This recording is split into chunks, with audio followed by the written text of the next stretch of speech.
네. 저희는 우리가 태어나면 우리는 사회 이론으로 살아가게 됩니다. 그런 과정을 우리는 사회화라고 얘기를 하죠. 사회화 되는 과정에서 우리는 자기소개를 하게 됩니다. 그래서 항상 누구누구입니다라는 소개를 하게 되는데 제가 먼저 여쭤보고 싶은 게 있어요. 혹시 부모님 되시는 분 좀 손 들어 주시면 어떨까요? 부모님. 네, 부모님이 더 많아 보입니다. 네, 그 다음에 그러면 그 유치하고 초등 부분에 계신 부모님. 네, 예, 감사합니다. 그럼 중고등학교. 예, 예, 예. 그럼 그 다음에 학년기 마치고 난 성인 부모님들 한번 손 들어봐 주세요. 네, 바로 보이네요. 유치하고 초등 부모님들이 굉장히 많이 오셨어요. 그러니까 제가 얘기를 할 때 저는 지금 우리 아이가 27살인데 전체를 대상으로 하면 어린 부모님들은 27살짜리 아이의 그 미래가 감히 상상이 안 돼요. 그죠? 그래서 그런 거를 대충 조절을 해야 될 것 같아서 제가 여쭤봤습니다. 감사합니다. 어쨌든 저희가 이렇게 청중이 많거나 아니면 많지 않다 하더라도 항상 어디 가면 제가 누굽니다 라고 소개를 하는데 여기 손을 들어주신 많은 분들께서는 어느 순간부터는 다른 사람 소개를 많이 하게 돼요. 그죠? 제가 얘가 눈치 없이 미리 떠버렸는데 누구 소개를 하겠어요. 우리의 어떤 그 특별한 자녀에 대한 소개를 많이 하게 되죠. 그죠? 예, 그런 부분은 공감하실 것 같습니다. 제가 이런 그림을 보여드리겠습니다. 아까 미리 제가 말씀드렸지만 27살 딸 이 작년에 그린 그림입니다. 이 그림은 지금 저희 부스에도 전시가 되어 있거든요. 맨 위에 것은 윗부분은 그 일러스트 컴퓨터로 그린 그림이고 아래는 유화예요. 이런 손으로 된 그림도 제가 지금 열심히 돌리고 있습니다. 뭔가 좀 보이지 않으시나요? 예, 제가 안 보이시죠? 네, 이런 것도 가능합니다. 상품화를 했거든요.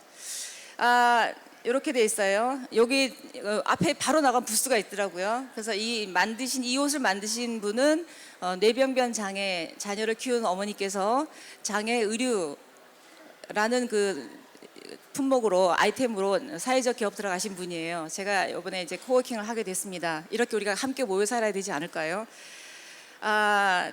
이게 지금 뭔가 좀 오류네. 얘가 미리 뜨면 안 되는데. 아기 때 사진이에요. 아기 때 사진인데 저는 우리 아이가 약간 다르다는 거를 18개월 때 알게 됐어요. 그때는 말을 하지 않았기 때문에 시간이 지나면 말을 할 수 있겠지라고 생각을 했는데 어느 순간 이웃집에 있는 17개월 아들이, 딸이 아니라 아들이 엄마하고 엄마랑 눈 맞추면서 얘기를 하는 거 보면서 제가 이게 지금 기다려서 될 일이 아닐 거야 라는 걸 알게 됐어요. 그러면서 상담을 받게 되면서 35개월부터 놀이 치료를 받으면서 특수교육을 받게 됐습니다. 그리고 이쁜 딸이 어느 날 갑자기 저를 이렇게 제가 서 있는 저를 이렇게 다리를 안고 저랑 아주 잠깐 눈을 맞추면서 엄마라고 불렀어요. 5살 5월 29일 날. 그리고 제가 한참 있다가 묻는 말에 대답한 것은 몇 살? 7살. 뭐 먹었어? 돈가스. 시간이 엄청 많이 흘렀어요. 그러다 보니까 자연히 학교는 1년 유예해서 9살에 들어가게 됐습니다. 이 딸내미의 현재 모습입니다. 감히 상상이 안 되죠. 어린 부모님들이 많이 오셨는데 제가 이런 얘기를 하면 너무 격세지감이다 라고 느낄 수 있을 거예요. 근데 보이지 않는 그 안에도 굉장히 많은 잠재력이 있기 때문에 그 어린 부모님들은 사실은 나를 받아들이기 힘든 시절이잖아요. 그래서 이 오티즘 엑스포라는 것이 가능성을 보여준다는 의미에서 굉장히 좋은 그 행사가 아니었는가 미리 이제 말씀을 드려봅니다. 저는 이런 주제로 얘기를 하게 될 것이고요. 먼저 우리가 지금 알고 있는 발달장애는 뭔가를 잠깐 얘기해 보면 여러분들이 병원에 가서 진단을 받을 때 그 복잡한 진단 기준을 제외하고 통상적으로 합의할 수 있는 정의는 뭘까? 결론은 이런 거잖아요. 사회적인 의사소통이 힘들고 그거에 인해서 상호작용이 있고 아이들이 환경 자극이나 스트레스에 굉장히 민감하죠. 그죠?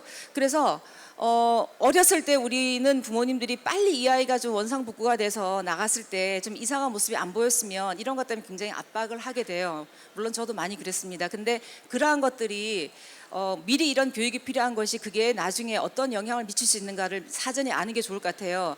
그렇게 억눌린 경우 우리 아이들이 사는 세상은 참 우리가 사는 세상보다 더 힘들어요. 더 힘든 아이들이 지내게 되면 결국은 그 문제가 언제 폭발하느냐 청소년기에 나오게 돼요. 감당할 수 없을 정도로. 그래서 우리가 하는 교육은 사실은 여기 나와 있는 것처럼 우리는 장애를 없애기 위한 교육을 하는 게 아니죠. 그죠? 그래서 일반 교육과 다른 것은 개별화 교육입니다.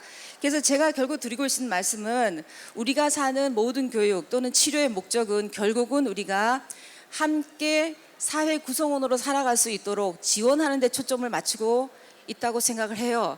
아니, 엄마라는 사람이 무슨 저런 얘기를 막 하나 하시겠죠. 이제 얘기하다 보면 이런 말을 할 수가 있을 거예요.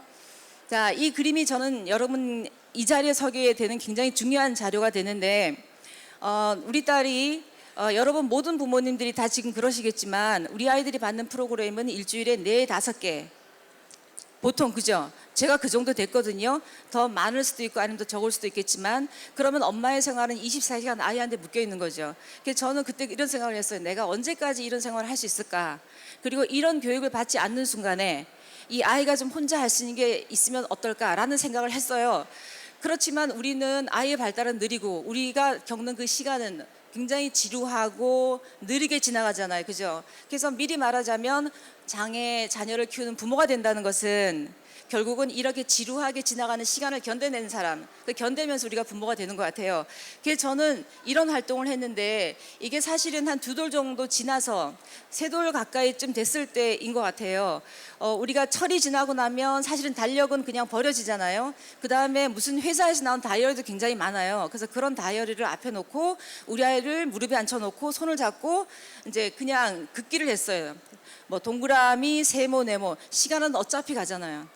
근데 그 뭔가라도 해야 되니까 그게 어떤 불안감의 표시일 수도 있는데 그런 동그라미를 그리게 되면 그 동그라미 안에 점을 찍으면 눈이 되잖아요. 그죠?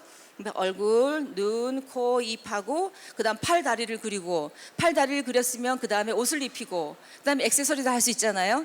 그리고 뭐 원피스를 입기도 하고 반바지 셔츠를 입기도 하고 그 다음에 또 색칠도 할 수 있잖아요.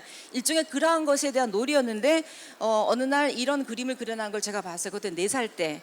저것도 어느 날 저것만 완성된 상태로 확 나타난 게 아니라 굉장히 많은 쓰레기처럼 집이 그랬겠죠. 여기에 나타났어요. 근데 저는 이게 어머님도 느끼시겠지만 저는 이게 정말 보물같이 느껴졌어요. 그래서 지금은 잘 보이지 않지만 약간 노랗게 돼 있거든요.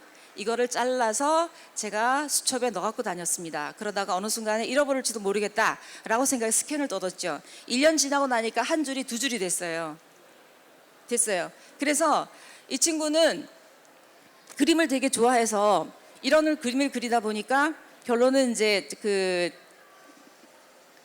위로 올라가야 되네. 제가 지금 긴장이 돼요. 그래서 이런 그림을 그리게 됐고 나중에 했고 어디까지 얘기했지?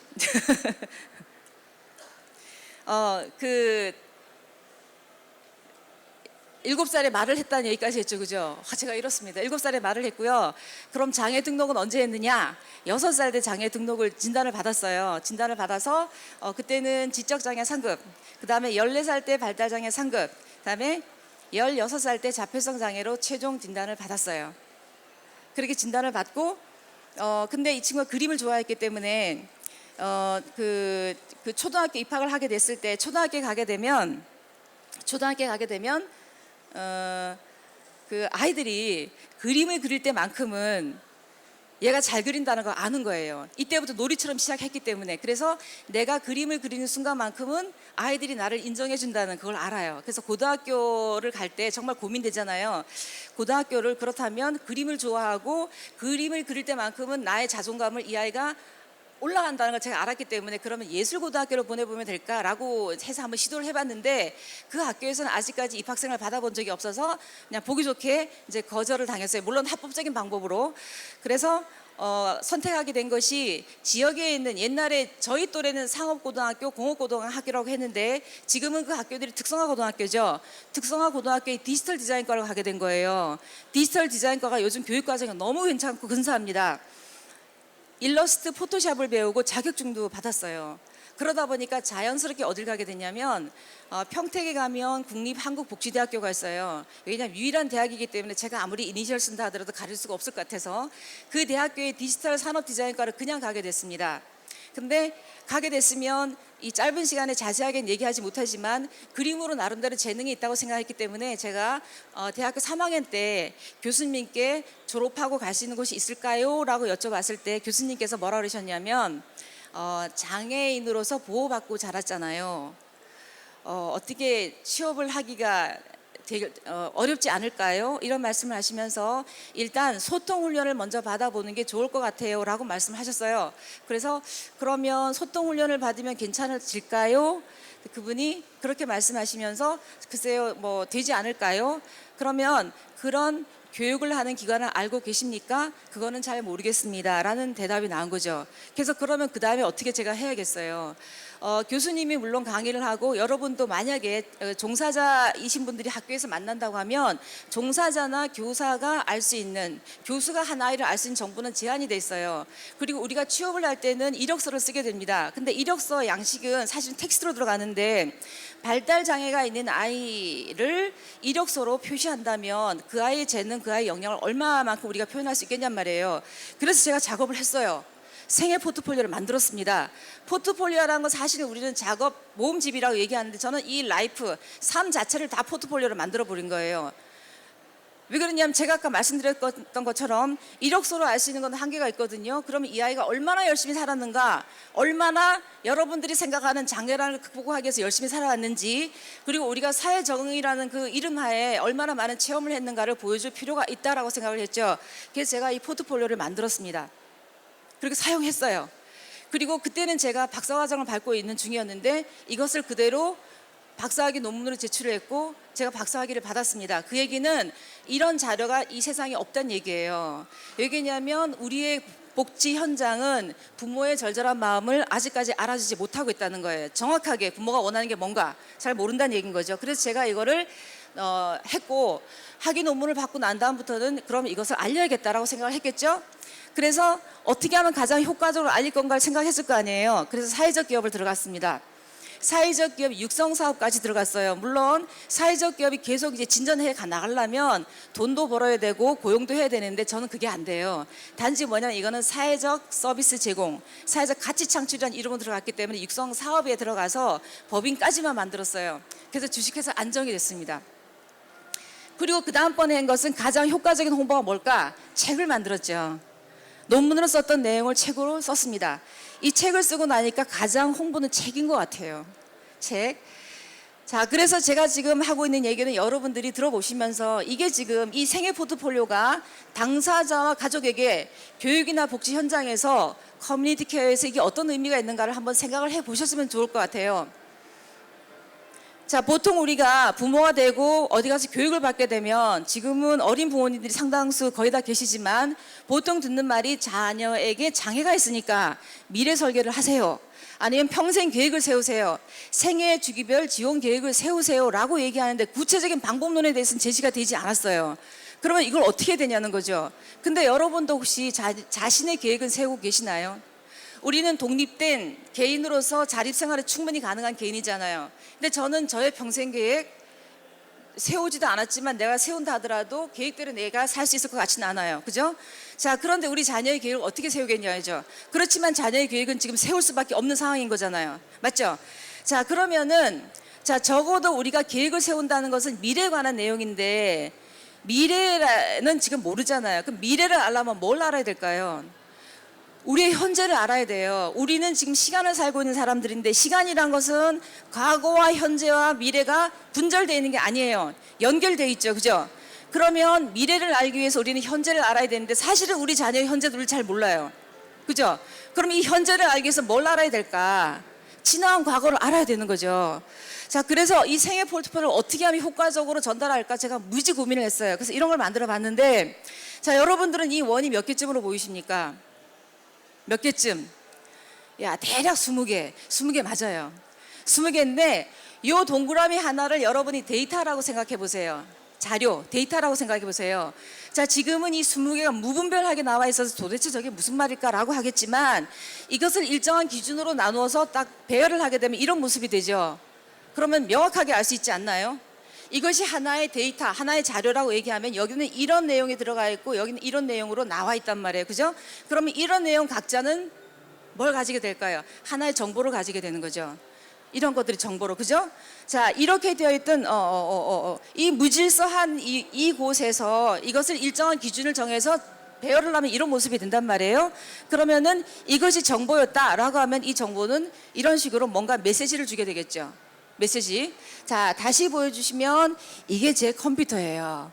제 컴퓨터에 보면 여기 사진이라고 되어 있죠. 나머지는 제 거기 때문에 제가 막 그 해상도를 떨어뜨려 놨거든요. 모자이크 처리해서. 사진 폴더인데 이 사진에는 무수하게 많은 폴더가 있고 여기에는 어마어마한 사료가 있습니다. 저만 그렇지 않죠. 여러분 컴퓨터도 그렇죠. 근데 요즘은 어디에도 있습니까? 스마트폰에도 있잖아요. 그죠? 이 자료가 많은데 이것이 하나의 데이터라고 하면 이걸로서는 아무런 정보를 전해주지 못해요. 자, 저는 지금 미리 말했지만 자녀의 기록, 자녀의 생애 포트폴리오를 만드세요라는 얘기를 하고 있으면 그러면 이렇게 많은 자료에서 그 다음 뭘 해야 되느냐? 여러분 자녀와 관계된 모든 자료를 다 끄집어내는 거예요. 자료와 관계된 자료를 다 끄집어내서 아까 말했던 것처럼 일정한 기준을 만들어서 그 기준별로 자료를 모으는 거죠. 자, 이 페이지는 제가 만든 그 새 아담, 세상의 아이들을 담아내다는 새 아담을 검색하면 나오는데 그 페이지에 가면 이 포트폴리오가 공개가 되어 있어요. 포트폴리오를 그냥 공개하기는 애매해서 회원가입을 하시면 바로 볼 수 있습니다. 거기면 저희가 같이 장애인 평생을 공부한 4명의 어머니들이 우리가 공부를 했다는 것은 의미가 있지 않을까라고 해서 자녀의 포트폴리오를 공개를 하자고 올렸는데 2명은 그래도 용기가 안 나서 2명은 비공개고요. 또 1명은 공개가 돼 있어요. 그래서 이거를 보게 되면 많은 분들이 저한테 그런 얘기해요. 아, 거긴 애가 보여줄 게 많잖아. 그런 얘기를 하는데 어린 부모님들은 27살 아이랑 비교를 하면 안 돼요. 아이들은 어떻게 변할지 모르니까. 그렇지만 이렇게 변한 아이도 있어요. 변하지 않은 아이도 있지만 그래서 그런 걸 제가 보여준다고 생각하고 어쨌든 그 많은 자료를 이런 식으로 일정한 기준을 정해서 모으면 쫙 정보가 나오겠죠. 그죠? 이거를 보면 지금 27살 이 딸이 어떤 아이라는 걸 바로 볼 수 있어요. 그래서 다시 제가 표를 만들어 봤어요. 이렇게 개념들을 만들었죠. 자, 이것이 아까 말했던 컴퓨터 안에 있는 커다란 자료다라면 우리는 이것을 요즘 빅데이터라는 용어를 사용하죠. 빅데이터. 이 빅데이터에서 자녀에게 맞는 정보를 일정 기준에 맞춰서 분류하고 정리를 해요. 그 포트폴리오가 만들어지죠. 그러면 이러한 포트폴리오를 가지고 이 아이는 어떤 직업이 좋겠다. 이 아이는 앞에 어떻게 살면 되겠다. 라고 미래 설계를 할 수 있지 않을까. 저는 이게 그 방법이라 생각해요. 이게 지금 포트폴리오를 만든 이유고 이런 식으로 제가 설명을 하게 된 거죠.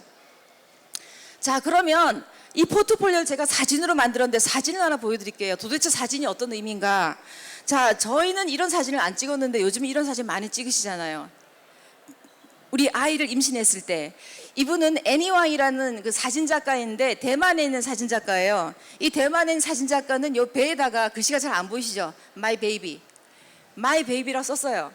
이런 사진을 찍고 자, 그 다음에 이런 작업을 한 거예요. 그 사진을 배경에 놓고 앞에서 찍어요. 그 다음에 또 그 사진을 놓고 찍어요. 3장 겹쳤죠? 맨 뒤에 있고 앞에 있고 겹쳤죠? 그 작업을 또 합니다. 맨 뒤에 있죠? 또 그 작업을 하고 이 작업을 하는데 이때는 키가 똑같아. 아직은 아니네. 키가 똑같아졌죠. 그죠? 이게 마지막 작업을 해요. 이걸 몇 년 동안, 17년 동안 했대요. 여러분 이 사진을 찍는데 어마어마한 기술이 들어갔을까요? 기술 없죠. 그죠? 그냥 찍어요. 이 작품을 하는 것은 그렇지만 이 작품은 걸작이죠. 왜 걸작이겠어요? 이 사진에는 정성이 들어가 있죠. 부모의 사랑이 들어가 있죠. 그리고 어떤 작품? 일관된 작품이죠. 그리고 지속적인 작품이에요. 이거 하나만으로도 걸작이죠. 저 부스에는 지금 제가 만든 27년짜리 그 포트폴리오가 있는데 그거 하나만 해도 어마어마한 재산인데 여러분들이 그거를 만들 수가 있어요. 자, 이거는 지금 장애인 등록 현황을 제가 대충 만들어 봤는데 우리 뭐 이미 여기 계신 분들 알겠지만 발달장애인 전 인구의 0.4%밖에 되지 않습니다. 그죠? 0.4%밖에 되지 않는데 아이들이 자라는 모습을 저희가 이렇게 3단계로 나눠 본다고 하면 아까 우리의 교육은 목표가 뭐라 그랬죠? 지원에 중점을 둬야 된다고 했잖아요. 그죠? 그렇다고 하면 우리 아이의 평생을 보면 이 생애 주기별로 이렇게 많은 지원자들이 들어와요. 다 지원을 위한 시스템이죠. 그죠?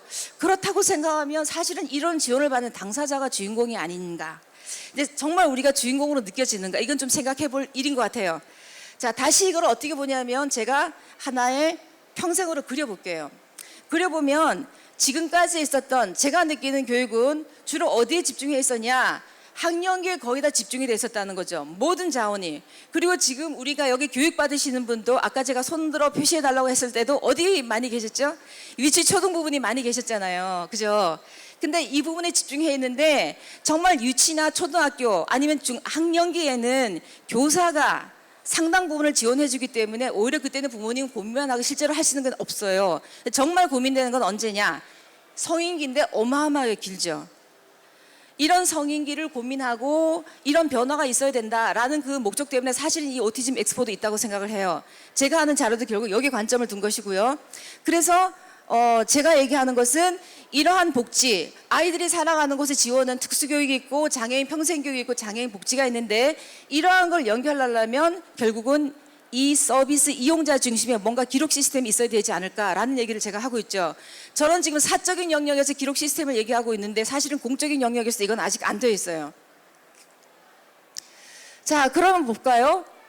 우리가 지금 제일 먼저 접하는 법이 장특법인데 장특법에 가면 IP라는 그 기록이 하나 필요하죠. 그 다음에 발달장애인 권리지원법에 의하면 ISP라고 개인별 지원계획 수립해서 이런 계획이 필요하다고 얘기를 해요. 자, 그 다음에 또 우리 만드는 것은 평생교육법에 의해서 만들어진 국가장애인 평생교육이 이제 시작이 되고 있죠.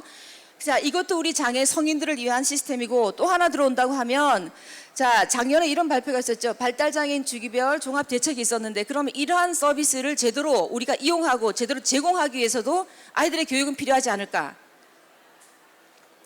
자, 그러면 이것은 나 혼자만의 주장일까? 이미 이런 거에 생각은 누구나 다 하고 있어요. 자, 학교 밖을 넘는 특수교육을 위하여라는 것이 2016년에 있었는데 이 내용을 보니까 이런 내용들이 있더라고요. 어떤 기록 시스템이 필요한 것 같아요라는 얘기는 이미 제기되고 있어요. 자, 또 다른 곳에 가게 되면 국립특수교육원에 가면 홈페이지 가시면 양육 길라잡이가 있는데 그 페이지에 216쪽을 제가 표시해 놨거든요. 이 페이지에 보면 이런 내용들이 있어요. 다 지원해 간 내용이 있고 장애 자녀를 위한 평생 설계 포트폴리오를 만드는 게 좋습니다라는 얘기가 있어요. 근데 그거에 대한 방법적인 얘기는 없죠. 제가 여기에 2016년 11월 30일이라고 날짜를 붙인 이유는 뭘까요? 저는 논문을 2016년 8월 달에 받았어요. 8월 달에 저는 생애 포트폴리오가 필요하다라는 걸 이제 깨알같이 얘기합니다. 이 책은 그 이후에 나왔다고. 네. 자, 이거는 지금 우리 아이가 초등학교 가기 전에 지금 유치나 초등 부모님들이 많이 계시기 때문에 유치부 어머니들이 지금 현재 맞이한 상황은 뭘까요? 치료나 교육을 받기 위해서 어마어마한 상담을 많이 받잖아요. 근데 상담 몇 번 받다 보면 그 내용이 그다지 변하지 않는다는 거 알고 계시죠? 그죠? 근데 나중에 보면은 똑같은 얘기 또 해야 돼요. 지겨워져요. 그렇지만 그건 필요하겠죠. 그죠? 그러면 적어도 그냥 가시지 마시고 그냥 가시지 마시고 요런 정도의 기록이라도 가져가시면 교사가 어떤 교육을 하기 위해서는 상담하는 이유는 어떤 지원을 해주기 위한 거잖아요. 교사가 알고 싶은 정보가 있는 거예요. 이 아이 상황이 뭔지. 그러면은 요 짧은 정도의 교육 기록 정도만이어도 좋지 않을까. 물론 제 부스에는 제가 지금 그 어마어마한 기록을 다 공개하고 있고 그걸 안내해 드리고 있습니다.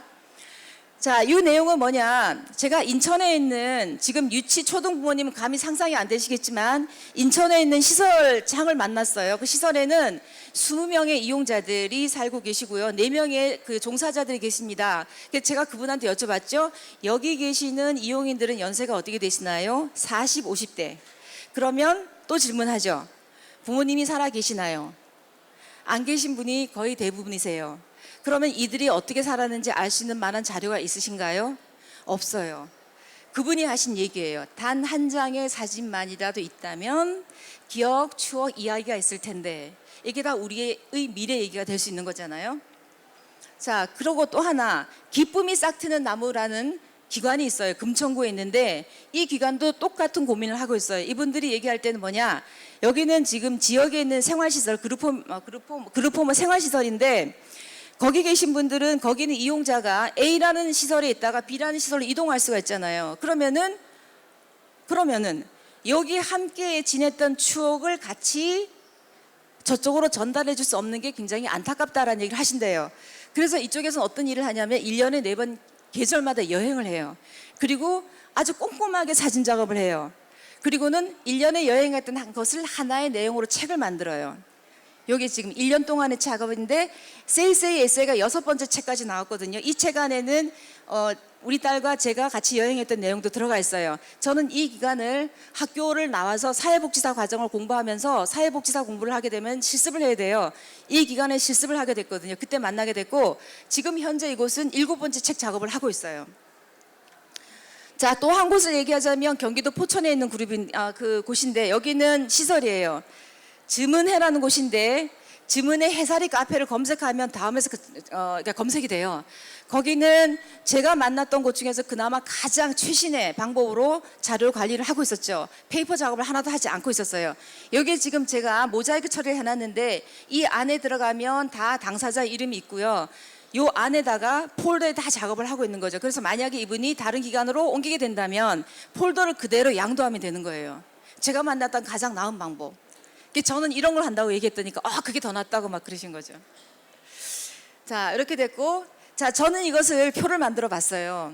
자, 우리 아이들이 사는 교육이나 치료나 뭐든 아니면 그 성인이 돼서 살아가는 그 지원을 받은 체제는 다 학생과 부모와 교사 이 세 사람이 모여서 되는 거죠. 그런데 지금 우리 교육을 보면 학생이나 교사의 역할은 너무 뚜렷해요. 학생은 배우고 교사는 뭔가 제공하고, 그러면 이 사이에 부모의 역할도 분명히 있는데 부모도 어마어마하게 역할을 하고 있지만 사실 부모의 역할이 눈에 보이지 않아요. 저는 이 부모의 역할이 이런 아이의 생을 기록한 생애 포트폴리오, 이 작업이 필요하다고 얘기를 해요. 저는 부모님한테 부모님이 이 작업을 시작하세요라고 얘기하지만 여러분들이 이런 작업을 시작하면 분명히 교사나 종사자도 이 작업에 동참할 거라 생각을 해요. 그렇게 되면 이 생애 포트폴리오가 있다고 하면 부모가 이 학생 당사자의 정보를 제공하고 교사가 이 정보를 참고 삼아서 치료나 교육을 한다면 아이가 좋아지지 않을까요? 학생 좋아지죠. 아이가 좋아지면 누가 좋아지나요? 다 좋아지는 거예요. 그렇게 되면 결국은 저는 특수교육이나 사회복지 전체가 다 좋아질 수 있지 않을까라는 그림을 그려봅니다. 그렇지 않을까요? 그죠? 그래서 이 세상을 바꾸는 거는 어머니들 각자의 역할에 따라서 바꿔줄 수 있다고 얘기를 하고 싶어요. 자, 그러면 이 생애 포트폴리오를 어떻게 활용할 것인가? 이거 제가 그냥 써본 건데 여러분들은 지금 우리 늘 이런 거 하고 있잖아요. 같은 말을 계속 반복하고 있어요. 그 다음에 사회 서비스를 효율적으로 이용할 수 있다라고 한 얘기는 어느 그 장애인 복지관 관장님께서 말씀하셨는데 복지관에 들어오는 이용자는 각각 어떤 프로그램에 들어오잖아요. 그죠? 그러면은 이분의 이용자의 모든 정보를 다 알지는 못해요. 근데 막 생활하다 보면 내가 몰랐던 어떤 부분이 탁 보이는 거예요. 내가 왜 저분의 저런 그 어떤 특성이나 재능이 있는 걸 몰랐을까라는 것을 놓칠 수가 있다는 거죠. 저도 사실은 학교에 있을 때 그랬었고. 자, 그렇다면 우리 딸이 아까 취업할 때 안 됐던 것처럼 이력서를 대신하는 작업이 될 수 있지 않을까. 자, 그 다음에 우리는 내가 우리 아이와 평생 함께 할 수 없다는 것 때문에 성년 후견인 제도가 필요하다고 얘기를 하고 있는데, 그렇다면 성년 후견인이 법적인 어떤 장치에서 이 아이를 지원한다고 하면 어떻게 해야 되겠어요? 적어도 이 아이가 어떤 성장을 했고 어떤 문화적 배경의 성장을 했는가, 그 자료가 있어야지만 적어도 제대로 된 후견을 하지 않을까라는 이유로 제가 이 표를 만들어 보았고, 자, 또 요거는 자, 안정이 필요해요 라고 얘기했는데 저는 법인 이름을 안정이라고 지었습니다. 안정이라고 말 그대로 안정이에요. 사실은 우리는 부모님은 안정이 필요하죠. 엄마의 마음이 안정이 돼야 되고 엄마가 안정이 되면 우리 아이도 안정이 될 수 있겠고, 그죠? 그리고 우리의 복지는 너무 뜨거워요. 우리 사회도 안정이 돼야 될 것 같아요. 그래서 제가 안정이 필요하다고 만들었는데, 사실은 부모님은 우린 특별한 양육을 하고 있잖아요. 이 특별한 양육 때문에 우리는 짐이 너무 무거워요. 모든 부모님이. 우리는 이 짐을 조금은 덜어내야 되지 않을까. 생애 포트폴리오 작업을 제가 했는데 이 포트폴리오 작업을 하면 제가 듣는 얘기는 아까도 말씀드렸지만 거기는 애가 보여줄 게 많잖아라는 얘기를 많이 해요. 근데 제가 아까 4명의 부모님이랑 작업을 한 것을 그 사이트에 올려놨습니다라고 했을 때 제가 그 동료 공부하는 어머니들한테 설득을 해야 되잖아. 이러 한번 해보자 라고 했을 때 어떤 부모님 그랬어요. 거기는 애가 보여줄 게 많잖아. 우리 애를 보여줄 것도 없는데 우리 애가 뭐 도움이 되겠어? 그래서 제가 그냥 해보시라고 했어요. 그분이 그 다음에 오셔서 저한테 말씀하셨어요. 이거 부모님은 꼭 해봐야 될 것 같아요. 그러면서 하시는 말씀이 내가 내 머리를 쓰다듬어 주고 싶어요 라고 했어요. 그 한 말씀으로 이해가 되죠. 그죠? 우리는 아이의 삶을 기록해 보세요 라고 얘기하지만 그 기록은 누가 하는 건가요? 엄마가 하는 거예요. 부모가 하는 거예요. 그거는 아이의 기록을 통한 나의 삶인 거죠. 그래서 그렇게 어느 정도 좀 덜어내야 되지 않을까. 이 무거운 거를 덜어내고 비워내야지만 계속 채울 수 있지 않을까요? 그래야지 우리도 스스로 격려를 해보고 포트폴리오 만들어 보면서 그리고 앞으로 갈 길이 멀잖아요. 그렇게 갈 수 있지 않을까라는 제가 이렇게 만들어 봤습니다. 이렇게 이제 순환한 표로 제가 한번 만들어 봤죠. 이렇게 만들어 봤습니다.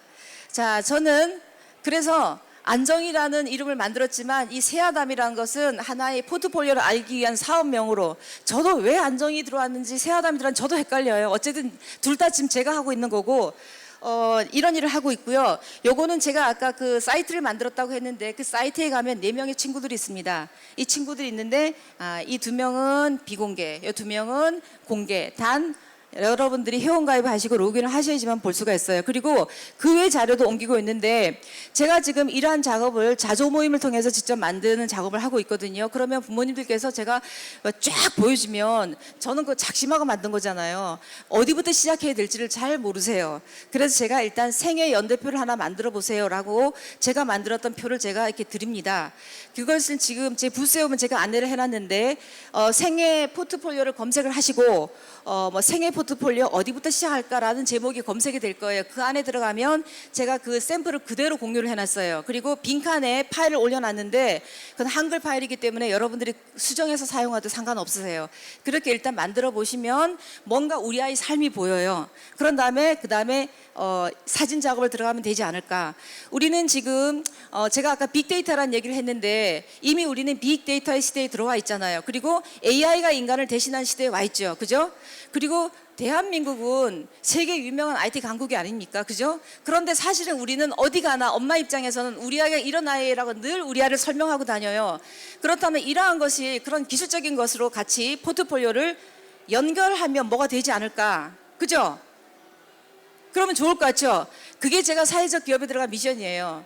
그래서 그 작업을 하고 있는데 저는 그 작업이 올해 연말 지나기 전에 완성되기를 바랍니다.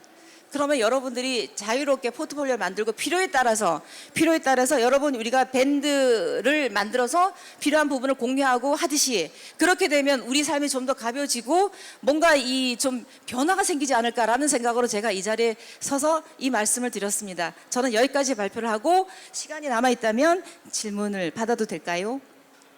네.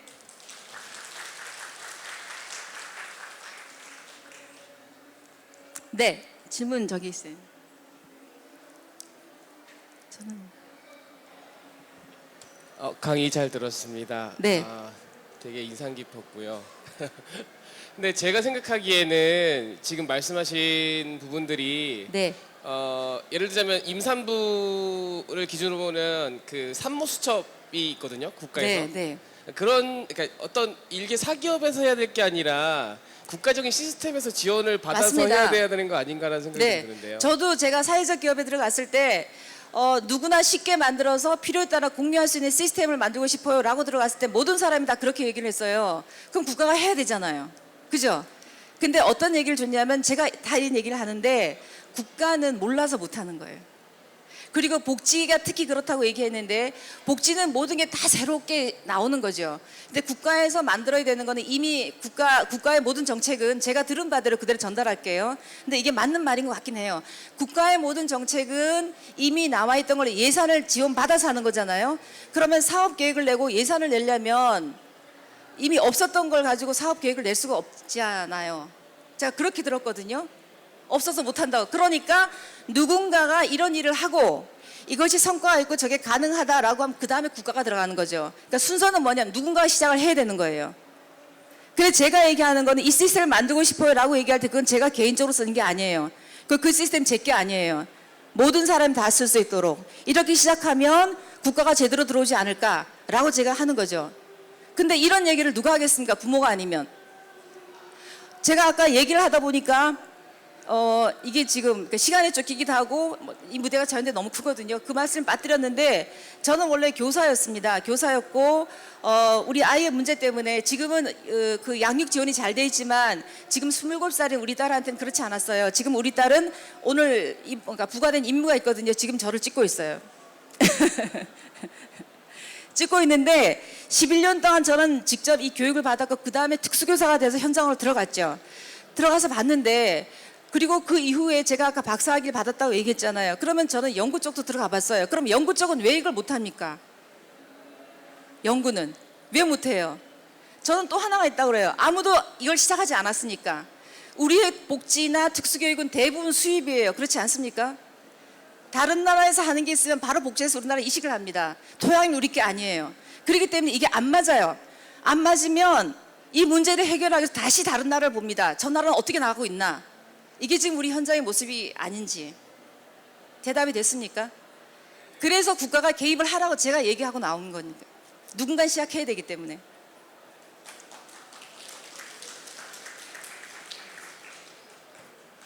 네.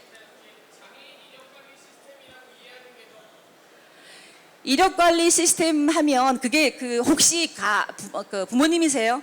아, 예, 부모고요. 네. 그러니까 포트폴리오라는 개념 자체가 이해하기 쉽지 않을 수도 있어서 그냥 오히려 직관적으로. 그러면 하나만 더 네. 여쭤볼게요. 혹시 네. 자녀가 몇 살쯤 됐어요? 지금 4학년이니까 11살이요. 아, 그러면 제가 이게 왜 그러냐면 자녀의 연령에 따라서 보는 게 달라요.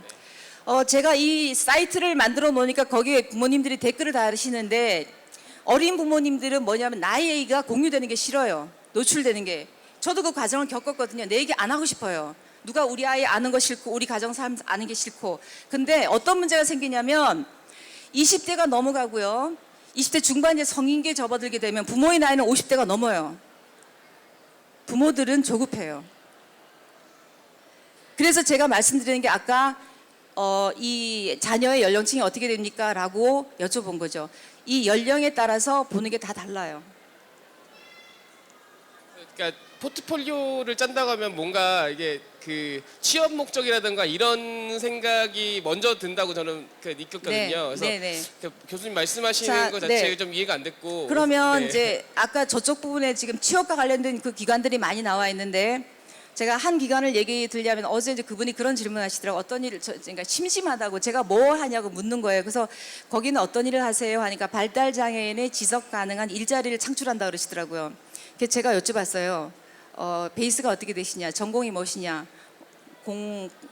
공대를 나오셨대요. 그 일을 하신 지 얼마나 됐어요? 1년이 채 안 됐대요. 부모님들 다 이해하시죠? 그런 상황이라고요. 일자리가 만들어지면 아이들 다 들어갈 수 있는 게 아니라고요. 이 디테일이 너무 많아요. 그래서 요즘 우리가 융복합 사회라고 한다면 융복합 사회 최상 위에 있는 것은 저는 장애인 복지라고 생각이 돼요. 너무 요인이 많아요.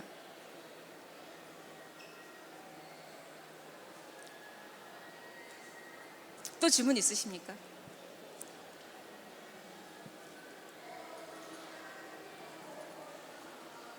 그리고 이제 더 한마디 한다면 아까 그 일자리 사업을 많이 얘기하고 있는데 우리가 일자리도 물론 그 장애 유형에 따라서 장애 정도에 따라서 우리가 들어가야 될 지원이 유용하게 다 들어가야겠지만 우리가 어떤 4대 보험이 되고 혼자 독립적으로 막 갈 수 있는 그런 아이들 아까 제가 말씀드렸을 때 우리가 발달장애 인구는 0.4%밖에 된다 그러지 않았잖아요.